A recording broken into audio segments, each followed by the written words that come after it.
Thinking is a beautiful process, but unfortunately, everything out in the world is trying to steal away your ability to think.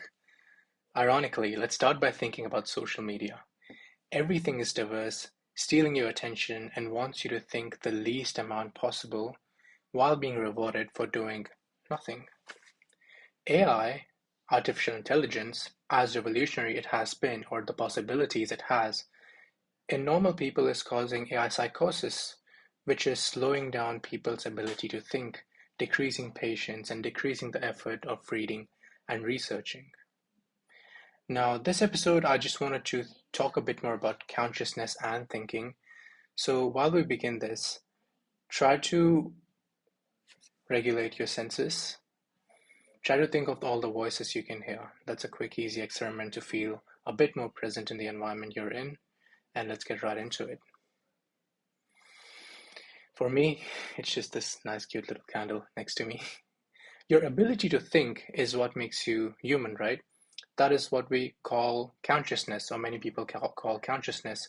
And the difference between us and other living creatures is our levels of consciousness. Today, I wanted to talk to you about being present and conscious. The goal of this series is to provide you as much as value as I can within 10 minutes through a book I've read, a story I've heard, an experience I've had, or something I have learned. This will just help me write better, gather my thoughts, and even if one person hears this, it's helpful to me and it's creating some value out in the world. So I just want to talk to you, and if you are listening this, we're having a conversation. Just think about this. If you want to talk back to me, though, do so in the comments.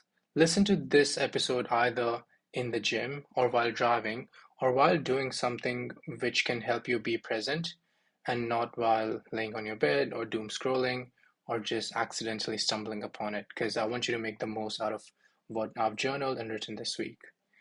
Most people who operate out in the world, including myself at most times, are just in the chase. We are on our way to work, trying to finish a task, trying to order a coffee, or just always moving towards something, right? Always trying to do something. In the little moments of peace we have, such as waiting in the coffee line, or while driving your car to work, or while being in the public transport, or while taking a shower, or even while eating food, most of us fill ourselves with distractions. Most people I see while waiting are checking their phones. The time we can use to form a beautiful connection with ourselves or another person in the queue is no longer there. Even though we don't remember the reel we watched or the video we saw or the meme we laughed at, we still every time fill the void with those things. While we increase the volume of our headphones, we decrease the volume of our inner conscience. We lose a tiny bit of our social skill and we form a relationship with our phone as a safety mechanism. The most beautiful thing about you as a human is your consciousness, your ability to think, your ability to create, to produce all these beautiful chemicals in your brain and feel happy. You will know what you love and want because your consciousness will tell you that and not the algorithm. So every time we basically try to latch onto those distractions because we can't handle the comfort of being by ourselves or can't handle the discomfort of being by ourselves, right? But what should we do? How can we be a bit more present? How could we start by um, thinking about these things a little bit more? And how could we start being a bit more present and a bit more yourself? I'll talk about three easy things and just try as many things as you can out of these three. But the first step towards doing anything is having that awareness and wanting to fix the little things which can help you be a little bit more human. So, the first thing I want you to try is identify the distraction and work on it a step at a time. You cannot become a completely connected person with high levels of IQ and EQ and creativity in one day, right? Just like how we slowly picked up a bad habit, we can only slowly wear it off. Every time you catch yourself being on your phone, just identify the behavior.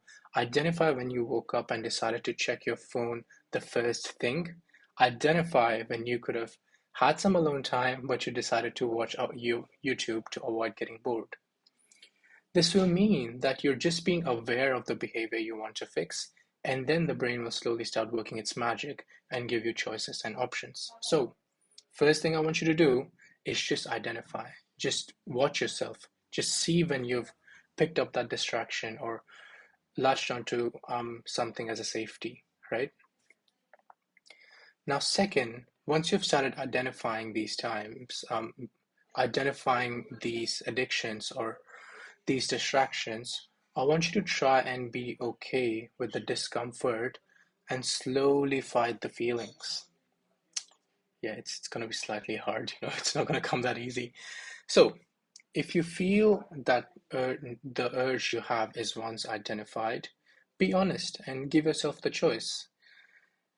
So, as an example, if the choice is if I should pick my phone and check Instagram, or should I fix my bed and get on with my day, should I just, or the choice could be, should I just quickly go poop or sit on the toilet while scrolling while I do that and wake up that way? Both of those things could happen, right?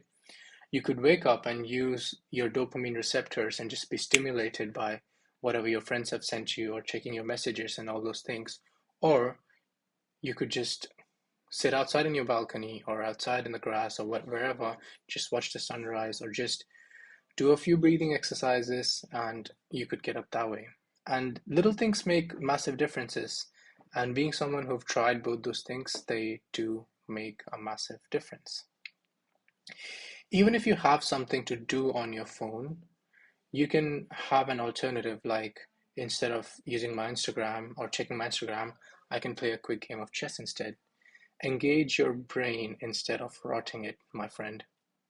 The idea behind this is that when you give your brain choices, it starts thinking, gets distracted, and as soon as it feels conscious, you know what to do instead of what you were already planning to do. Or even if you end up scrolling, you have still done the first step, which was identifying. So this quickly kind of links back to what we talked about. We had a little pyramid, right? The first step was identifying. The second step is giving yourself choice. The idea of choice actually came to me through my teaching placements, where whenever I would have a disruptive behavior in my classroom and the students are not listening, or if I'm having a hard time, we give the students a choice. So the choice is either you stop talking or I will have to move you, right? So now the student has a choice. The student is not thinking about, hey, stop talking. So you're not saying, hey, stop scrolling. You say, okay, can I scroll or can I play a game of chess? Or can I scroll or can I just go for a little walk? Or can I scroll or can I just do a small breathing exercise? On a side note, if you want to know a quick breathing exercise, you could try box breathing. You could even draw little boxes on your lap or something so no one's noticing you while you're doing it. But basically, as your finger goes up in the square, you breathe in, and then with the same pace, you hold your breath, and then you let go of your breath with the same pace, and then you hold it again. And you do this a few times, helps your nervous system reset. Okay, we've talked about two things. Now, the third one is two things which make you connect with yourself. Now, this may sound voodoo and everything, but it's honestly not. You just need to do one thing which helps you connect with yourself, right? This little kind of triangle on top of the pyramid. Um, and when you feel a bit bored and you want to just try and let go of the rush of or the rush thoughts of doing things. Um, that was not very well articulated, but what I essentially want to say is whenever you feel like there's a need to massively do something, just try to get yourself to be bored or just do something which could help you do a little bit of inner work and a bit of reflection or a bit of thinking. This could be something like journaling or just reading 5 pages or sitting on the beach watching the sunset, being in the shower by yourself in peace, meditating, or just walking with no music. When you do these things which help you be bored a little bit, it's uncomfortable in the beginning. You may feel the wish to take one more hit or just do something. Our brains have been programmed in a way that they can't handle the stillness. But there's a reason why Buddha meditated for so long, right? Once we get that, once we get past the discomfort of the first 10 minutes, you will realize your true freedom and everything will start flowing in your head. And yes, it may take more time. Yes, you'll get there slowly. Yes, you may just start with 2 minutes or 5 minutes, but you will get there. You know, you've overcome so many things in your life. You are where you are because of the decisions you've made and the good things you've done, right? And a very good outlook towards life is always looking up, always looking at what else you could do, how else you could improve, right? Weird side tangent, but just taking time to connect with yourself, just trying to be there with yourself more, and your thoughts will start flowing, and you'll learn beautiful things about yourself, about the world, find creativity, and just really start enjoying and being happy by yourself. So just aim to do one thing to connect with yourself, whether it's a wind down routine, a shower, sitting in the shower by yourself, meditation, or anything just to increase that mental strength of having to sit by yourself without having any big stimulations. So, we're getting towards the end of this episode. In a nutshell, first, catch yourself lacking, identify. Second, give yourself a choice, learn to be okay with a little discomfort. And third, connect with yourself at least once a day. And that's your little pyramid of how to be a bit more present, a bit more conscious, and increase your consciousness and awareness and be more present and all those cool things, right?